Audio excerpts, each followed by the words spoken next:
રાજકોટના ભાગોળે દીપડાનો આતંક સામે આવ્યો. ગાયનું કર્યું મારણ. હીરાસર એરપોર્ટ પાસે ગ્રામ્ય વિસ્તારમાં દીપડાએ આતંક મચાવ્યો. 2 મહિના પહેલા પણ એરપોર્ટ નજીક દીપડો દેખાયો હતો. ભૂકરાવી ગામની સીમમાં માલધારીઓની એક ગાયનું દીપડાએ કર્યું મારણ. માલધારી હકાભાઈની ગાયનું મારણ કરવામાં આવ્યું. ગ્રામજનોએ દીપડાને પાંજરામાં પૂરવાની માંગણી કરી છે. રિપોર્ટર પ્રવીણ મેર, રાજકોટ. આપણું નામ હકાભાઈ ધનાભાઈ બામણપોરના રહેવાસી.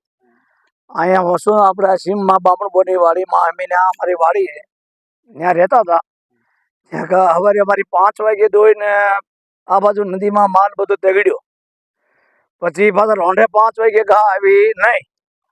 પછી અમે આજુબાજુ વીડીમાં અમે બધે જોયા ઘા મળીને આજ સવારે અમને નદીના વાડીના છેઠે ઘાનો દીપડે મારી નાખેલી ઘા અમને મળી. દૂધણી ઘા હતી અમારી 8 થી અઠવાડિયે 10 થી 20 ઘા હતી. દોઈને સવારમાં કાઢી અને સાંજે ઘા ન આવી. પછી રાતે કાંઈ ઘા જડે નહીં. પછી અમે એમાં પછી જોઈ ઘા ન જડે. પછી આજ સવારમાં અમને નદીના અમારા વાડીના છેડે ઘા મળી. અમને દીપડે મારી નાખેલી હતી. 20 ઘા છે. બીજી પહેલી વેતરી ઓળખી છે.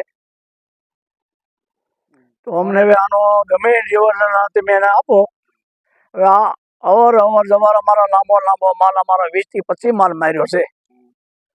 તો અમને કોઈ જાતનું વર્તન મળતું નથી. તો આનો તમે કબજે કરો. પગલા લેતી નથી. હા, આનો ગમે એ કબજે કરો.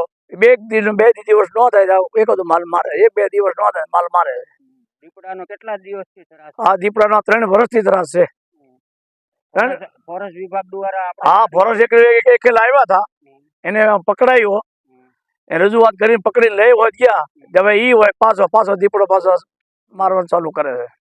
કેટલા મહિના પાછો દીપડો દેખાણો? દીપડા 3 થી 4 મહિને પાછો આવ્યો. હવે તમારી શું રજૂઆત છે? અમારી રજૂઆત એવી છે કે ભાઈ તમે આનો ગમે એ બંદોબસ્ત કરો. અમારે માલધારી માટે માલ આમાં બધો રખડતો હોય અને માલ બધો એટલે નાના મોટા બધા મારી નાખે છે.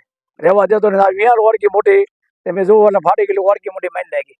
5-6 જમણની વિહાર છે. તો આનું તમે ગમે એ કબજે કરો.